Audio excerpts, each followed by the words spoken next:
வெறுத்து விடாவிட்டால் அவன் எனக்கு சீஷனா இருக்க மாட்டான். அல்லேலூயா. இது காலை வேளையில வெறுத்து விடு என்கிற தலைப்பில் சில விஷயத்தை உங்களோடு கூட பகிர்ந்து கொள்கிறேன். ஆண்டவராக இயேசு சொல்லுகிறார், நீ எனக்கு சீசனா இருக்க வேண்டுமானா சில காரியத்தை என்ன செய்யணும்? கண்டிப்பா வெறுத்து விட வேண்டும். அப்படி வெறுத்து விடுகிறவர்கள் மாத்திரமே என்னுடைய சீசர்களா இருக்க முடியும். உனக்குரிய சில காரியத்தை எனக்காக வெறுத்து விடு என்று சொல்லி காலைவேளையில் ஆண்டவராக இயேசு நம்மோடு கூட பேசுகிறார். ஆமென். அல்லேலூயா, அல்லேலூயா. உண்மையிலேயே நம்ம தொடர்ந்து செய்தியை தியானிப்போம். இடையில உங்களுக்கு தோன்றுகிற காரியங்களை நீங்கள் வெறுத்து விடலாம். பிடித்துக் கொள்ள வேண்டிய விஷயங்களை பிடித்துக் கொள்ள அன்போடு கூட கேட்டுக்கொள்கிறேன். ஆண்டவர் இயேசு சொன்ன வார்த்தை மிக முக்கியம். உங்களுக்கு இருக்கிற காரியம், உங்களுக்குள்ள இருக்கிற விஷயங்களில வெறுக்க வேண்டிய சில விஷயத்தை கண்டிப்பாக செய்யணும். வெறுத்தாக வேண்டும். அதற்காக பிரயாசப்படுங்க. எப்படின்னா அதே அதிகாரத்துல 2 எடுத்துக்காட்டுகளை ஆண்டவர் சொல்லியிருந்தார். அதே லூக்கா 14:28 வருஷம் 30 வருஷம் வாசித்து பாருங்க. அதுல ஒரு எடுத்துக்காட்டை ஆண்டவர் சொல்லியிருந்தார். உங்களில் ஒருவன் கோபுரத்தை கட்ட மனதாயிருந்து அஸ்திபாரம் போட்ட பின்பு முடிக்க திராணி இல்லாமல் போனா பார்க்கிறவர்கள் எல்லாரும் இந்த மனுஷன் கட்டத் தொடங்கி முடிக்க திராணி இல்லாமல் போனான் என்று சொல்லி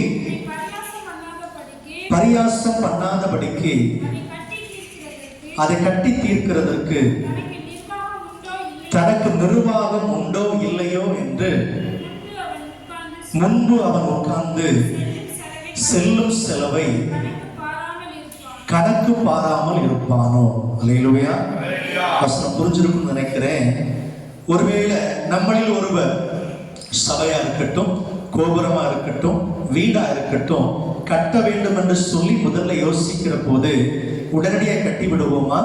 இல்ல, முதல் எவ்வளவு செலவாகும் ஒரு எஸ்டிமேட் போடுவோம். அந்த அமௌண்ட் எவ்வளவு வருதுன்னு பார்த்துட்டு நம்மளை புரட்ட முடியுமா, செய்ய முடியுமா என்று சொல்லி யோசித்த பிற்பாடு முடியும் என்ற பட்சத்தில் அந்த வேலைகளை நம்ம செய்கிறோம், தொடங்கி விடுகிறோம். ஒருவேளை நாம் திட்டமிடாதபடி வேலைகளை செய்வோமானா அந்த வேலையானது பாதியில் என்ன செய்யும்? நின்றுவிடும். அப்பொழுது மற்றவர்கள் கேலி கிண்டல் பண்ணுவதற்கு அது ஏதுவாக இருக்கும். தொடங்கினால் முடிக்க முடியவில்லை என்று சொல்லி கிண்டல் பண்ணுவார்கள். அதனால எந்த மனிதன் ஒரு வேலையை தொடங்கினாலும் அதற்கான செல்லும் செலவை கணக்கு பார்த்து தொடங்குவார்கள் என்று வேதம் சொல்லுகிறது. அல்லேலூயா. எப்படி ஒரு வீடு கட்டுவதோ இல்லை ஆலயம் கட்டுவதோ கோபுரம் கட்டுவதற்கு முன்பதாக செல்லும் செலவை உட்கார்ந்து கணக்கு பார்க்கிறானோ, அதே போல ஒருவர் கிறிஸ்துவுக்குள் வாழும்போது, இயேசுவுக்குள்ளே வாழும்போது, நான் இயேசுவுக்குள்ளே இருக்கிறேனா, அவர் விரும்புவதை செய்து கொண்டிருக்கிறேனா அல்லது அவர் பிரியமில்லாதபடி செய்து கொண்டிருக்கிறேனா என்பதை சிந்தித்து வாழ வேண்டியது அவசியம். அல்லேலூயா. வீடு பாதியிலே எப்படி நிற்கிற போது ஜனங்கள் கேலி கிண்டல் பண்ணுவார்களோ, அதே போல ஆவிக்குரிய வாழ்க்கையில் ஒரு மனிதன் பாவத்தில் விழுந்து கிடக்கும் போது, வெறுக்க வேண்டியது வெறுக்காமல் இருக்கும் போது அப்போது தூஷணம் பண்ணுவார்கள். ஆமென். அல்லேலூயா. என்ன கிறிஸ்தவன் இவன் எல்லா கிறிஸ்தவன் சொல்லிக்கொண்டு இந்த அநியாயத்தை செய்கிறானே, இந்த பாவத்தை செய்கிறானே, இல்ல இந்த பாவத்தை செய்கிறானே என்று சொல்லி கேலி கிண்டல் பண்ணுவதற்கு வாய்ப்பு இருக்கிறபடியினால ஒவ்வொரு கிறிஸ்தவனும் சில காரியத்தை வெறுத்து விட வேண்டியது அவசியமா இருக்குது. இல்லையா? இல்லைன்னா சில அவமானங்கள் வந்து சேரும்.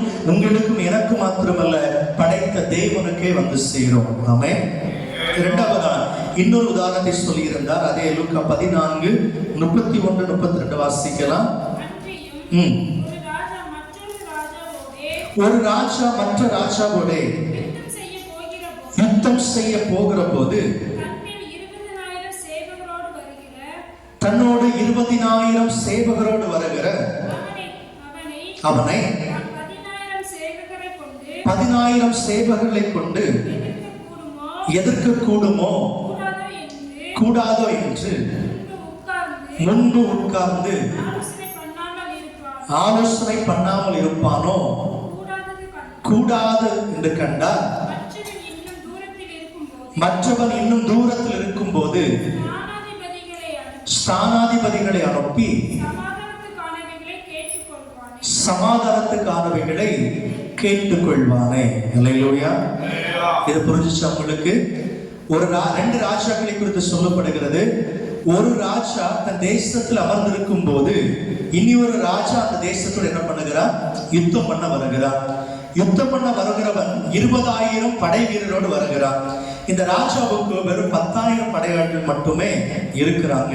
அப்ப இந்த 10,000 வீரர்களை கொண்டு 20,000 பேரை வெற்றி பெற முடியுமா? சில ராஜாக்கள் செய்திருக்கிறார்கள். கொஞ்சம் வீரர்களை கொண்டு திறம்பட செய்து ஜெயித்திருக்கிறார்கள். ஆனா அந்த யுத்தம் வரும்போதே இந்த ராஜா உட்கார்ந்து என்ன செய்யணுமா? சிந்திக்கணும். என்னுடைய படை 10,000 வீரர்களை கொண்டது. வருகிற எதிரியோ 20,000 வீரர்களோடு வருகிறார். என்னால இதை ஜெயிக்க முடியுமா முடியாதா என்று சொல்லி உட்கார்ந்து என்ன செய்யணும்? கணக்கு பார்க்கணுங்க.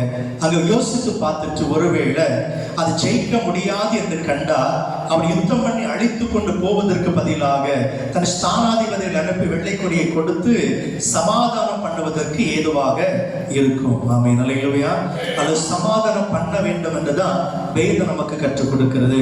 என கேட்டுக் கொடுக்கிற தேவச்சனமே, திராணி இல்லாத இந்த யுத்தத்துக்கு போனா ஜீவனுக்கு மாத்திரமல்ல பொருட்களுக்கும் சேதம், தன் ஜனத்துக்கு சேதம், தன் தேசத்துக்கு சேதம். கணக்கு பார்க்க வேண்டும். அதே போல ஒரு கிறிஸ்துவுக்குள்ள இருக்கும் போது வெறுக்க வேண்டிய காரியத்தை வெறுக்காவிட்டால் அது தன் ஆத்மாவுக்கு சேதம், தன் சபைக்கு இனத்தாருக்கு அது சேதம் என்பதை புரிந்து கொண்டு கணக்கு பார்த்து செயல்பட வேண்டும். அல்லேலூயா, அல்லேலூயா.